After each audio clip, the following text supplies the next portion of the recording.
I expect to restart the death fast on Tuesday. At least that's what had me totally in its grip 2 days ago.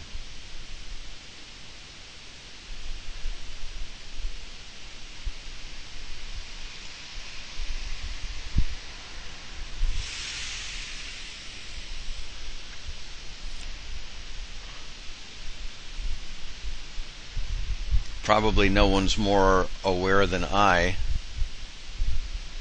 of my fits and starts.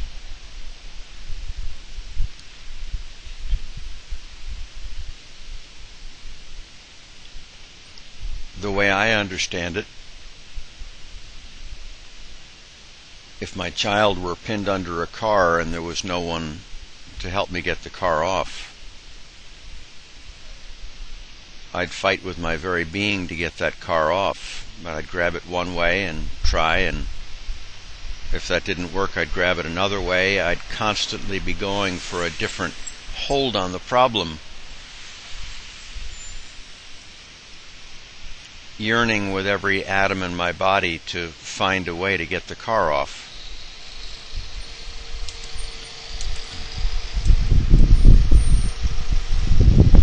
The central awakening I had several days ago remains hugely important to my understanding. Quite extraordinary for me to experience. The signage to my left here in front of the Canadian Embassy says, "Till enough are seen dying for it, CO2 won't stop." Well, that popped into my mind after watching the must-see movie Tipping Point, a CBC documentary, and seeing the insane affluholism, clinically insane clinical affluholism of the Harper government and the would-be tar sands wealthy, killing and covering up the killing of the indigenous Canadians in Fort Chipewyan and elsewhere with the cancer that's the byproduct of the tar sands mining.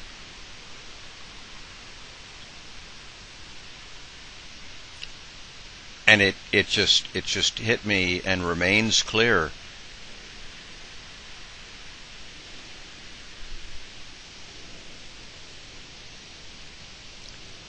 With that level of insanity at play here after $2 trillion in revenues from tar sands, till enough are seen dying for it,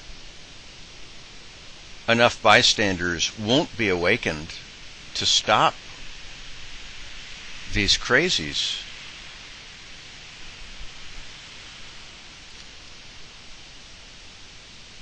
What I realized yesterday was equally important. More so. I wasn't seeing far enough. Till enough are seen dying for it,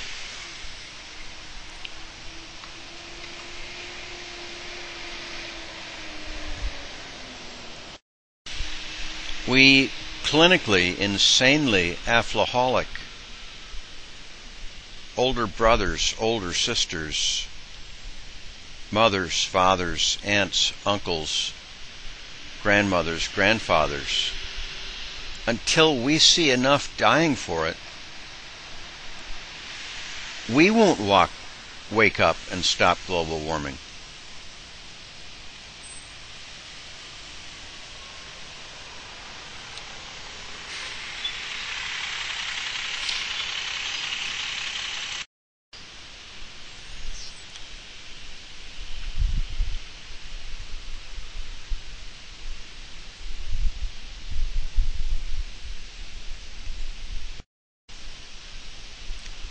And that hitting me brought back into mind what's been in and out of it before.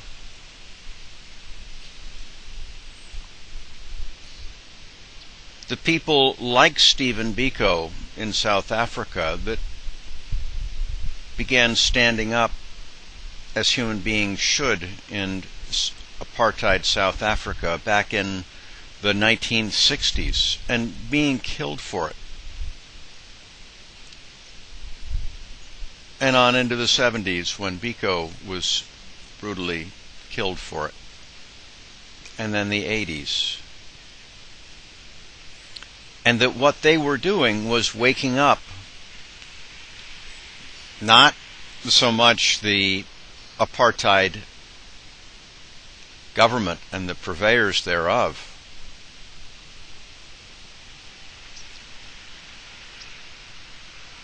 but the 1 in a million of their fellow citizens that were insanely in the clutches of alcoholism.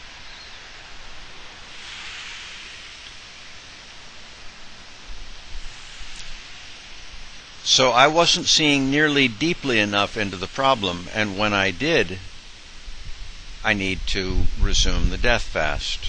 Now, this came after my realization of weeks ago that I'm on a lifeless planet, and some of the Biko-like people in South Africa, some of the blacks in the 20s and 30s and 40s that stood up knowing full well they'd get lynched for it, must have had a similar view, that they were on a lifeless planet, that their fellow brothers, sisters, mothers, fathers, children were clinically dead, and had a sense that to retain their own humanity they must stand up, and to possibly awaken others to their humanity they must stand up and bear the consequences. No, they must stand up and consequences be what they would be.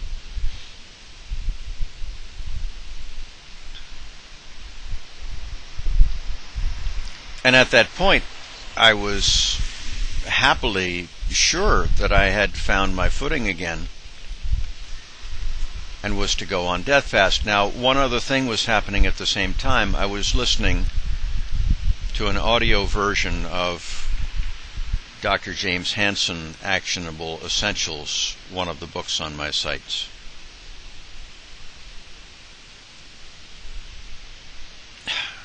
It's the Actionable Essentials. It's an hour's worth of stuff, hardly anything.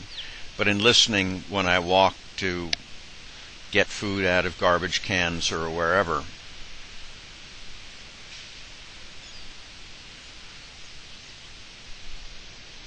while I'm walking, I'll listen to that with headphones over and over and over.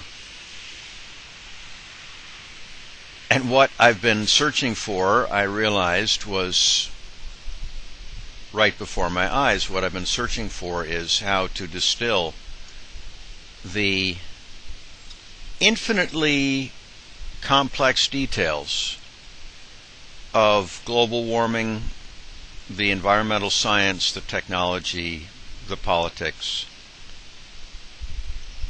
into its graspable essential, and it hit me. It's the amount of carbon that we burn, thereby going into the atmosphere.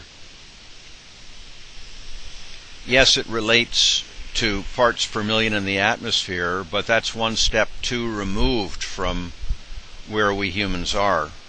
We can't control what parts per million in the atmosphere directly. What we can directly control is how much more carbon is burned.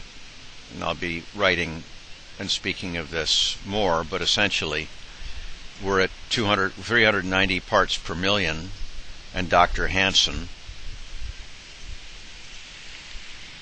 who is our global doctor on this, he is the world equivalent of the world authority on cancer,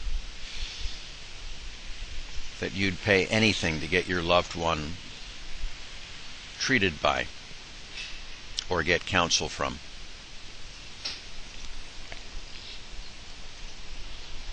Dr. Hansen is our Einstein, period. He says that we can put another 35 parts per million in the atmosphere.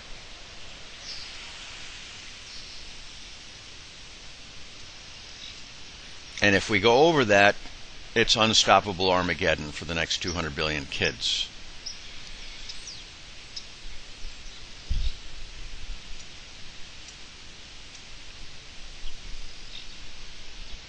Well, I still have to work through the math, but essentially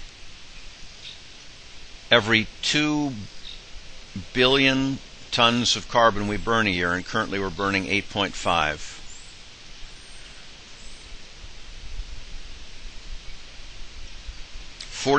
of that, no, every 2 billion tons is a part per million.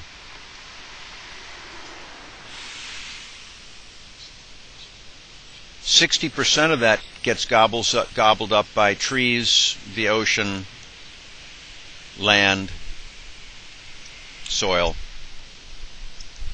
and the remaining 40% goes in the air.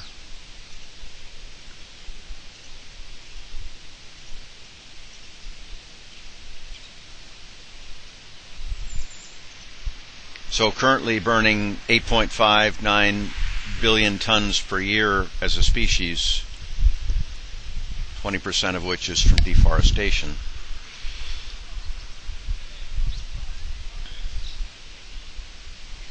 We're putting 2 parts per million in the atmosphere,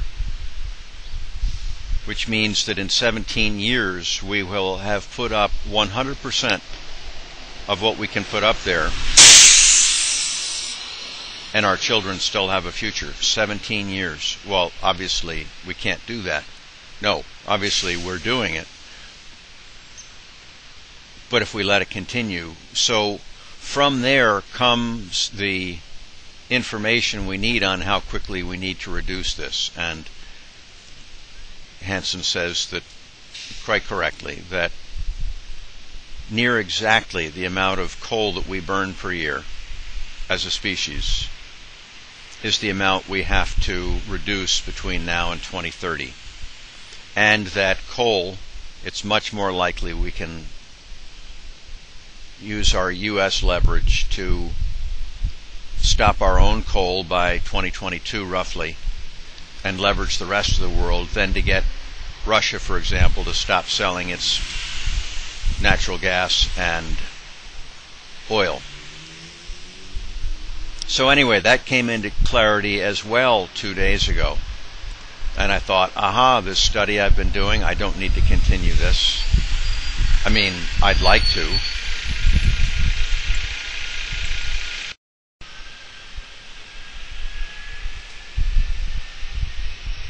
I thought I'd like to, but I can't afford the time. We can't afford me to take the time.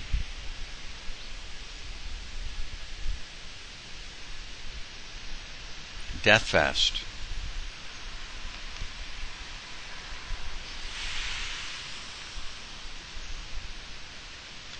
But several things have changed that since. Not my perception of the importance of what I've just shared, that remains.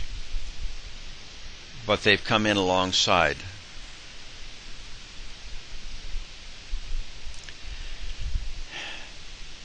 The notion that had to do with me aborting earlier death fasts or putting them on hold.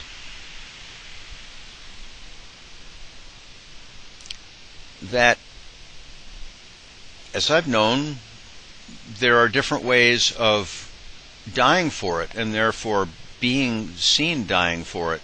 Teresa of Calcutta was dying for many decades that our brothers and sisters in Calcutta could know love before they died. And anyone looking at her, though they might put different words for it, would see what I just said.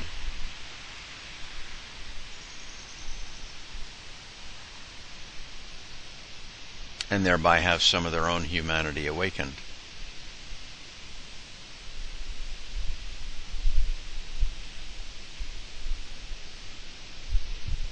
And that took the edge off the notion of death fast for me.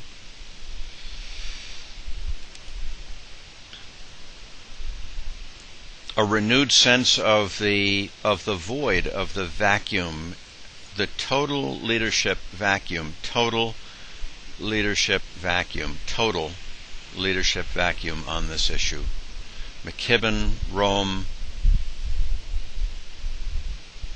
Hansen, no discredit to Hansen. He's doing the best with what he has, unlike the others. Gaius, Publius, Lester Brown, total leadership vacuum. They have absolutely no conception of what any serious business person does. That they get results, concrete bottom line results on a monthly basis, or they're out of business. They have no conception of that. This is about talking. This isn't about bringing this to a close. I'm not damning them, condemning them, slandering them. I'm citing a fact. Total leadership vacuum. And as I sit here this morning, I am currently of the grasp not to return to death fast, but to do what I've done throughout my life, which is to realize either I didn't have the resources, I didn't have the team, I didn't have the partners. So what's to do? To give up? Let the company go belly up? Or to redouble my efforts to prepare on the chance that the resources, the team, the partners might emerge. I've been through that cycle many times, and at the end of it were miracles many times. I have no expectation of miracles this time, nor before.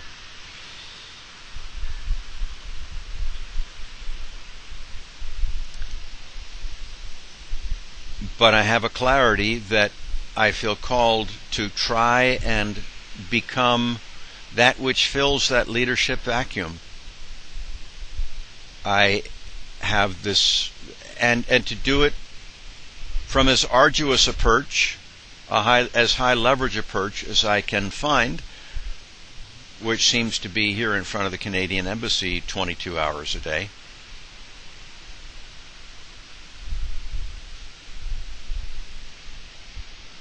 That creating the remotest opportunity that some other human family member, which I currently see none on the planet other than maybe Barack and Michelle and Aung San Suu Kyi, the remotest possibility that such as them, if they exist on Earth, might see and come join in this campaign, and that I must prepare. I must understand the science. I must understand myself. I must understand nonviolent warfare. I must understand the thinking and the process of those